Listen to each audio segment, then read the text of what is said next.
For 6 winters, the only sound in Delilah Marian's isolated cabin was the wind. But tonight a slow, deliberate knock echoed through the silence, a sound so impossible in the blizzard that her heart hammered against her ribs.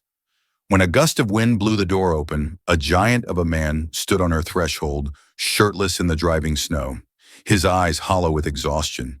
In his arms, wrapped in a rough sling, was a whimpering baby. "Can we stay one night?" He rasped, his voice raw with a grief she recognized. Trouble didn't always come with fire.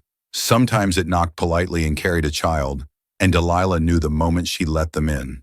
The solitude she'd built to protect herself was about to be shattered forever. The cabin had once held the scent of bread and pipe smoke and the sound of her father's fiddle. Now it held silence. Silence and something heavier. Memory maybe, or the weight of being unchosen. The townsfolk had called her cursed after the preacher's son left her with a scar from a writing accident and no name to wear on her hand. After that, they stopped speaking her name and started whispering it. She never minded much. Not until tonight, because tonight the snow fell heavier than it had in years. Even the forest seemed to hold its breath. The hens refused to cluck. The horses hadn't touched their hay, and the fire, no matter how she fed it, crackled like it was afraid of waking something outside. She had just turned from the window where the tree stood thick and still as mourners when the knot came. It wasn't frantic. It wasn't desperate. It was slow. 3 times. A pause. Then once more. Delilah stood frozen, the tin cup in her hand, slipping slightly from her grip. No one ever came here. The road up to her cabin wound steep and lonely, barely a path in the warm months. Near impossible. Once the snow came, she moved toward the door barefoot but steady and rested her palm on the frame. Her heart knocked louder than the fist had. Another beat. The fire hissed. Then just as she unlatched the bolt, a gust of wind shook the chimney and the door opened before she touched it. He stood there, tall, shirtless, a man built like he carried mountains. Snow clung to his chest and shoulders in soft patches, already melting in places where his skin radiated heat. His dark hair was wet, his lips blue, but it was his eyes, dark, sunken, hollow with exhaustion, that stopped her. In his arms, wrapped in a rough burlap sling, was a baby. The child whimpered softly, no louder than a mourning dove in the distance. He didn't speak at first, just looked at her as the wind howled behind him. Delilah took a step back. He blinked snow from his lashes. "Can we stay one night?" His voice was hoarser, the kind of voice that came from shouting into storms or weeping into them. Delilah glanced down at the baby. A wisp of hair peeked out. "Pale, damp. You're both near frozen," she said quietly. He nodded. Said nothing more. She opened the door wider. He stepped inside. The storm seemed to slam the door shut behind him with a finality that felt like more than wind. She gestured to the chair by the fire. He didn't sit, just stood there, dripping snow melting in thick droplets down his back. "Blanket," she muttered, already pulling one from the basket. The baby coughed once, a high, wet sound that twisted something deep inside her. She moved quickly now, taking the child from his arms before he could protest. The sling was wet. Her hands brushed the man's chest as she unwrapped the baby, and she felt the heat radiating off his skin, not from warmth, but from fever. "Name," she asked softly, cradling the child in her arms. "Mercy," he said. "Yours. She was my wife's. Now she's mine." Delilah didn't ask more. Not yet. She carried the baby toward the fire, setting her gently in a wool-lined cradle that hadn't rocked in years. A cradle her father carved for grandchildren that never came. The man watched. His eyes didn't blink. His hands remained at his sides like they were afraid to move, like they'd done something wrong too many times. "You're shirtless," she said plainly. Had to keep her warm. Delilah moved toward the hearth. "What's your name?" He hesitated. "Bo. Bo. What Bo Ransom?" She stirred the coals and added another log. He sat then, finally shoulders sagging, like a man who'd carried grief up a mountain and now had nowhere else to climb. For a while, the only sound was the fire and the tiny breaths of a sleeping child. Delilah ladled broth into a tin cup and set it on the table. She made no gesture, but Bo rose slowly and took it. He sipped once. His jaw trembled. The cabin smelled like thyme and wood smoke and something new. The smell of another life pressing against the edges of hers. He hadn't said what he wanted. Just warmth, just shelter, just one night. But nothing stays one night. Not weather, not pain, not people like him. She studied him as he stared into the fire. The long scar that ran from his collarbone to his ribs, the cracked knuckles, the way he kept glancing toward the cradle. He hadn't come to take anything. She saw that now. He came to give the last of what he had to keep that child breathing. Delilah stood near the door and watched the snow swirl in the lantern light. The storm was growing louder. Angry, she could feel it coming not just in the wind, but in her bones. Trouble didn't always announce itself with fists or flames. Sometimes it knocked soft and slow and carried a baby. And sometimes, against every instinct, you opened the door anyway. She turned back inside. Bo had fallen asleep in the chair, his hand curled protectively toward the cradle. She didn't move him. She stepped lightly into the next room and pulled the quilt from her father's bed, laid it over him with a gentleness she hadn't used in years. Then she lit the small lamp and set it near the cradle. The baby stirred once but didn't cry. Delilah stood beside her for a long time, one hand on the edge of the wood, as if anchoring herself to something she'd forgotten how to believe in. She whispered the child's name once, Mercy. Then she moved back to the doorway, sat down with her knees tucked to her chest, and watched the storm from the inside. For the first time in 6 winters, the snow didn't feel like it had come to bury her. It felt like it had come to bring something back. The snow stayed 3 days longer than the calendar said it should have. The drifts clung to the hills like old regret, refusing to melt even when the sky turned from silver to blue. Wind no longer howled, but the hush had it left behind was deeper, more watchful, like the land was holding its breath. Bo didn't say much in those days, but he moved with purpose. Delilah watched from behind the curtain as he rose before dawn, slipping out of the cabin, barefoot sleeves rolled up, axe in hand. He split wood like the axe steadied him. Each swing was clean. Sure. No wasted motion. When he carried the logs back to the porch, his arms slick with sweat. Snowflakes melted the moment they touched his skin. He still hadn't asked to stay another night, and she hadn't told him he could, but he did, and she let him. It wasn't that she trusted him, not yet. It was something quieter, a recognition like the ache he carried had a shape her body already knew. Mercy stirred often, waking with small dry coughs that twisted Delilah's gut. She boiled herbs, crushed pine needles, and cloth for the child's chest. She held her close during the fevers and whispered prayers she hadn't spoken since her mother died. Bo never asked how she knew to care for a child. He just watched eyes soft and wide in a face that didn't know softness. On the second night, he spoke again. Just 3 words. She's getting better. Delilah didn't answer, not because she doubted it, but because hope spoken aloud had a way of turning to smoke. Instead, she asked, "You always carry her that way, wrapped tight to your chest." "She cries if I don't," he said. "Can't bear blankets anymore. She remembers drowning." Delilah's spoon paused midst her. She turned. Bee stared into the fire. The river rose too fast. "Took our wagon. Our mule. My wife." I pulled Mercy out of her arms. He looked down. Couldn't pull her, too. Silence stretched between them. Delilah returned to the pot, the scent of onions and sage thick in the air. "You're lucky she's alive," Bo nodded once. "Ain't sure I am." She didn't tell him not to speak that way. Didn't offer him comfort. Just ladle stew into bowls and set one beside him. Some grief didn't need mending. It only needed company. That night she left the door to her room cracked open. Not enough to say anything. Just enough that if Mercy cried, she'd hear faster. Bee slept sitting up again, hand-cradling the cradle head against the post. By morning, the snow had softened, and so had something between them. She caught him repairing the garden fence with nails he'd scavenged from an old drawer. No one had asked. He just did it. "I didn't plant anything this year," she said, stepping out into the crisp air. "You will next year," Bo said, not looking up. Delilah crossed her arms. "You plan on staying that long?" Bo finally met her eyes. "No, ma'am. But I figure someone should make it easier for you to stay." She didn't answer, but she watched his hands, broad, calloused, slow, and noticed how steady they were, like they'd built more than fences before. Late afternoon, Mercy laughed. It was the first time Delilah had been holding her, walking slowly in front of the cabin, pointing out the bluebirds returning to the pine. The baby reached out, clapped twice, and let out a bubbling sound so pure Delilah nearly wept from the sound of it. B froze in the doorway, hammer in hand, as if he'd heard an angel speak. Delilah turned still, holding Mercy, and met his gaze.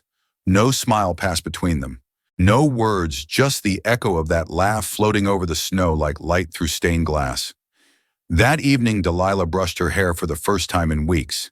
She sat near the mirror, the small, cracked one she kept from her mother's things, and let the strands fall around her shoulders. The scar on her back, a pale seam from the fall off her mare, at 16, peeked out from her nightgown. She didn't cover it. She simply studied it like it had less power now. Like it was just skin, not shame. Bo knocked gently before entering. "You need anything?" She turned to him. Didn't flinch. He noticed her back. His eyes paused, but they didn't shift. She waited. He didn't say sorry, didn't look away, just said that happened. Young 17. He nodded once. Still beautiful. The words came plain, without weight, like he meant them, the way he'd say a field was green or the sky was wide. Delilah blinked. "You shouldn't say things like that." "Why not?" "Because I might believe you." He stepped further into the room, baby cradled in his arms, already half asleep. "Then maybe you should." She stood. "I'm not looking for a man. I'm not looking to be one." They stood there for a long moment, the oil lamp flickering, Mercy breathing soft and slow between them. "I know what they say about me in town," she said finally. "I don't care what they say." "I do," she whispered. Bo adjusted the child on his chest. "Then let me help you carry it."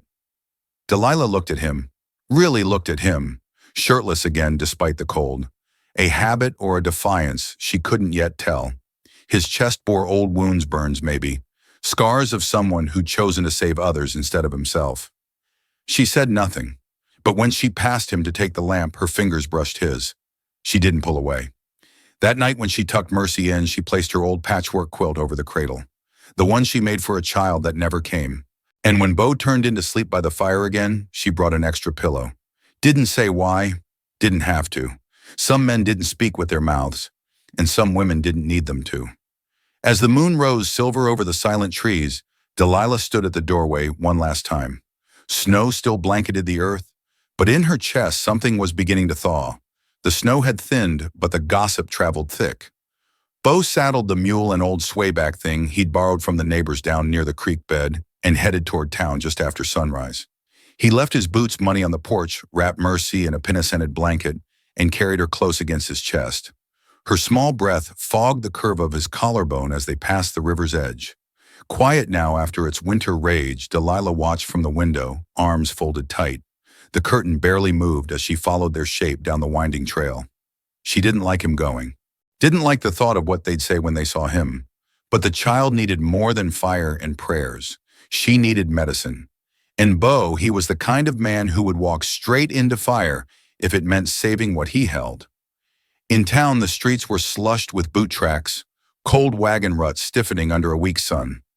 B stepped carefully, nodding once to the shopkeeper's boy, who gawked at the sight of him, bare-chested again, skin bronzed and marked by a long scar that curved over his ribs.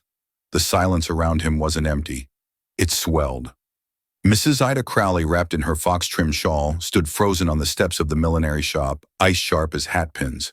Her lips pursed like she'd bitten into something sour. "Well, I'll be," she muttered. Deputy Lyle Varn stood leaning outside the mercantile, chewing tobacco, with the slow smugness of a man who'd waited too long to be useful. She took him in. Mrs. Crowley whispered loud enough to be overheard, "And his baby. Lord knows what for." The words spread like lantern oil. Bo didn't flinch. He walked straight into the apothecary, asked for peppermint bark, mustard seed, and pine resin. Paid in coin, didn't smile, didn't speak unless he had to. The baby coughed once in his arms, and every head turned like it was thunder. The clerk, a wiry lad who'd once called Delilah, which spun behind her back, leaned across the counter. "You staying up there with her?" Bose's eyes didn't waver. "She's the reason Mercy's still breathing." He left without another word. Back at the cabin, Delilah scrubbed the porch with a stiff brush, though there was no dirt to scrub. Her hands moved too fast, knuckles red and raw.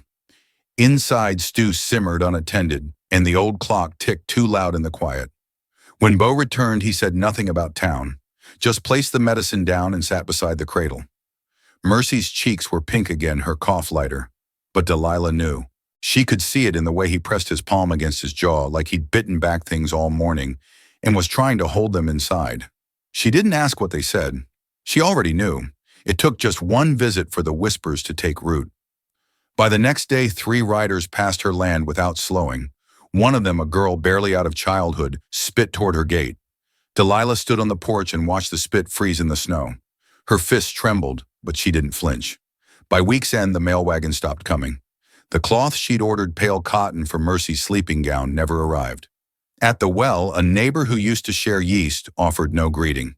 Just dipped her bucket and left ice to the trees. Bo saw it all. He'd lived a life full of silence. But the cruelty of this one ran quieter, sharper.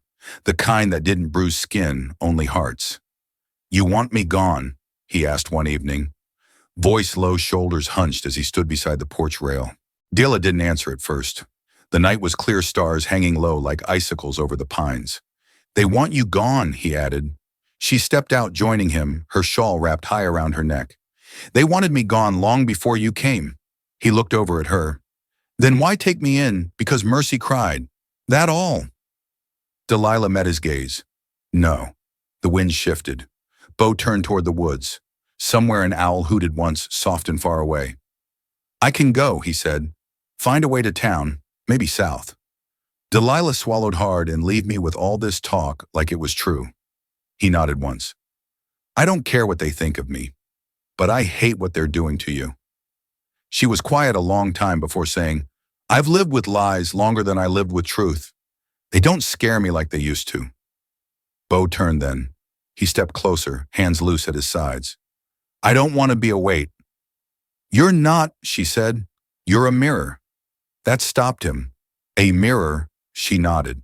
"They see you in my doorway and remember they never came knocking." Bo looked down, then back up. "They never deserved to." Mercy cried from inside just once. Delilah didn't move. "I'm not ashamed of you, Bo." He took a breath like he hadn't done so freely in days. The next day the town learned he hadn't left. Mrs. Cowley stood at the post office steps again, lips pursed tighter than before. A man like that staying under a woman's roof. And her. "We always knew she'd turn out strange," someone said. "But the baby's looking better," another muttered. "He built her a new barn fence." Yet another added, "They say she smiled." The gossip twisted, softened, turned on itself like a snake eating its own tail. Because hate burns fast, but kindness lingers like smoke and wood. It changes the way things smell. That night, Delilah sat 2 chairs on the porch instead of one. Bo brought her coffee without being asked. They didn't speak of town again. Instead, they watched Mercy fall asleep with her hand curled around the quilt Delilah had made. And for the first time in years, Delilah Marin didn't dream of running. She dreamed of staying. The sun came early that morning, cracking gold over the ridge like someone had finally forgiven the land. For the first time in weeks, the snow didn't creak underfoot. It melted in ribbons along the eaves, whispered down gutters, dripped soft as lullabies. Chickies called from pine branches, heavy with thaw. Delilah stood barefoot on the porch, steam rising from her coffee cup, eyes closed. She'd forgotten how quiet the world could be without judgment. Just winebirds' breath inside. Mercy cooped, not cried, not whimpered, cooed. Bo was rocking her slow in the bentwood chair. One big hand curled around her back, the other steady on the armrest. His boots were off, shirt draped over the cradle's edge. A scarred shoulder rose and fell with each sigh. "She's warmer," Delilah said, stepping in. B nodded. She slept through. "You did that," she said. He didn't answer. But the look he gave her, just a glance, not quite a smile, held the weight of something sacred. Delilah knelt by the hearth, stoked the fire, and ladled a bit of broth into a tin cup. Mercy stirred again, and as Bo adjusted her gently, a tiny sound emerged. Half laugh, half hiccup. Delilah turned. Was that Bo froze? Mercy blinked up at him, then did it again. She smiled, mouth wide, eyes bright. Bo leaned forward as if he couldn't believe what his own child was doing. His lips parted, but no words came. Just a deep breath broken at the edges. Delilah's throat tightened. She smiled for you." Bo looked up. "That's the first time." "I know." They stayed like that for a long moment. Her kneeling by the fire, him cradling the child, mercy beaming between them like a dawn neither dared name. That day, Bo didn't chop wood. He didn't patch fences or fetch water. He just carried Mercy around the yard, speaking low to her like she was someone who'd saved him. Delilah baked. She hadn't in weeks, but her hands knew what to do. Flour dusted her cheeks. Her apron strings fluttered as she opened the window and let the scent of yeast and cinnamon drift outside. Bo wandered close, barefoot still. Smells like something worth staying for. Don't get used to it, she said, though her smile betrayed her. He leaned in the doorway, Mercy sleeping against his chest again. Too late. Later that afternoon, she braided her hair again, not tight like before, but loose, soft. Her fingers didn't tremble this time. She didn't pin the strands behind her ears. Let them fall. B saw it, said nothing. But that night he left a wild flower on the kitchen table. No note, no vase, just a single white bloom, with snow still clinging to its stem. She found it just after sunset, held it, smelled it, didn't cry, but her fingers lingered on the petal longer than they needed to. B sat by the fire, Mercy asleep in the crook of his arm. Delilah stood behind him. That flower, it's not blooming season. He tilted his head. Found it by the east tree line. You went looking, I go where I want, he said with a slight grin. She let the moment stretch. Then you don't talk much about her. He knew who she meant. My wife, he asked. She nodded. He shifted Mercy, careful not to wake her. Her name was Ruthie. Married young. She liked green things. Couldn't cook, laughed at everything, even funerals. Delilah sat across from him. You miss her like skin misses sun. They both looked at the fire. She died holding Mercy, she asked, didn't cry out. Just slipped. I thought she was asleep. Delilah's breath caught. Bo glanced down. I ain't touched another woman's hand since. Silence bloomed again, but it wasn't cold, Delilah whispered. I haven't let anyone touch mine. He looked up. Then maybe we're both just waiting on the same thing. What's that someone brave enough to mean it? The fire popped softly. Outside, the moon lifted slow over the pines. The snow had begun to sink back into the earth. Bo rose, cradling Mercy. He stepped close to Delilah, paused. She didn't move away. Instead, she reached out and laid her palm over Mercy's tiny back. Her fingers brushed his chest. Warm, steady. They stood like that, three bodies stitched together by breath. No promises, no vows, just presents. Later, after the child had been tucked in and the fire died low, Delilah stepped outside. The sky was clear, stars scattered like shattered glass. She pulled the shawl tight around her shoulders, but not because of the cold. Bo joined her a moment later, silent. They stood side by side, not speaking, just watching the smoke rise toward the heavens. And then, so quiet it barely counted as speech, Delilah said, She smiled today. B nodded. So did you. The thaw came early. Not all at once, but in slow, shy gestures, ice surrendering beneath wagon wheels, birds returning one cautious wing beat at a time, and boots no longer sinking deep into slush. The town came back to life with a cough and a squint, as if waking from too long a sleep. And with spring came the talk again. She took him in, they said. But now they added more. She's smiling. He's still shirtless. The child's hair is growing. They haven't left. At first, the town watched with the same suspicion it gave to new saloons and strangers in church pews. But as Mercy's cough faded and the color returned to her cheeks, judgment had to make room for something it wasn't used to. Curiosity. Still, not all hearts fell with the land. Mrs. Crowley made sure of that. She planted seeds of disapproval with practiced hands whispered through release gloves to every woman who still listened, insisting that Delilah had turned her back on womanhood's virtue by letting that man who had no kin, no pastor's word, no gold band, build her fences and warm her nights. Delilah heard it all. Bo too, but neither bent. They lived as they had, quietly, deliberately. She cooked. He worked. Mercy bloomed. Then came the Founders' Day market, a yearly thing, all bunting and bread, stands and fiddle songs. It brought even the most tight-lipped widowers out from their porches and filled the air with the kind of noise that left no space for silence to settle. Bo hadn't wanted to go. Delilah had. Let them see us, she said, not bitterly, but with a kind of calm he'd never heard from her. They'll say more, he warned. They already have, she replied. He didn't argue further. They dressed plainly. She in her old indigo dress pressed clean and belted tight. He wore his vest, still no shirt beneath the vest, though he'd sewn the tear himself. Mercy wore a bonnet Delilah had stitched from scraps with ribbon the color of cornflowers. They walked down the hill just past noon. Every head turned. It wasn't just that Bo towered over everyone, or that Mercy was reaching one hand toward every passing dog. It was the way Delilah walked beside them, straight back, chin up, as if shame had no place left to live inside her. A hush followed them like a cloak. Mrs. Crowley gasped audibly. Deputy Vines narrowed his eyes and stepped into their path near the mercantile arms folded, star gleaming on his chest like it had something to prove. "You ain't from here," he said flatly to Bow. "No claim, no trade paper, no blessing." Bo said nothing. "You've been living with her." Delilah spoke first. "He saved a child's life." "Still ain't right," the deputy barked. "This ain't how things are done." Bo handed Mercy to Delilah, then stepped forward and knelt. Right there in the dust and pine needles and sunlight, in front of the town's folk who had sneered and whispered and turned cold shoulders for months, he reached into his vest pocket, pulled out a small band of silver dulled and scratched. His wife's old wedding ring. The crowd held its breath. "I got nothing fancy," Bo said, voice steady. "But if you need something proper to measure a man, then here it is." He looked up at Delilah. "I came to your door with nothing but sorrow. You gave us warmth. You gave her a chance. You gave me a reason." He bowed his head. "I asked for your hand, not for pity, not to fix what broke, but to build what we still got time to build." Delilah stared down at him. Her fingers clutched Mercy against her chest. Her cheeks flushed not with shame, but with something older and deeper. Pride.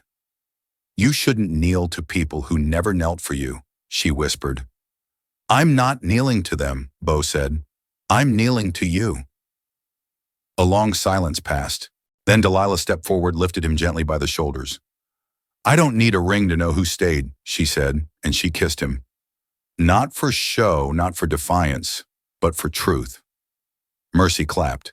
A small voice in the crowd laughed, and the town, so accustomed to judging from behind curtain windows, found itself without words. Later, Mrs. Crowley would say the kiss was indecent, that love without permission was rebellion, but others, quiet folks with old wounds and older hearts, began to see it differently. "She never begged for kindness," one said. "She built it with her hands." "They didn't make a scene," said another. "They made a life." A few months later, they married beneath the dogwood trees near the edge of the Marin property. No church bells, no preacher, just a fiddler, 2 witnesses, and Mercy sitting in a laundry basket full of wildflowers. Bo wore a shirt that day. Delilah removed his vest herself when they returned home, and the baby smiled in her sleep. Sometimes Delilah thought about the day he knocked, how snow came in behind him like fate on the wind, how she almost didn't open the door, how she almost kept her quiet world exactly as it was. But love, she learned, doesn't always shout. Sometimes it knocks gently and stays longer than expected. The town said she took him in. But that wasn't the truth. The truth was simpler.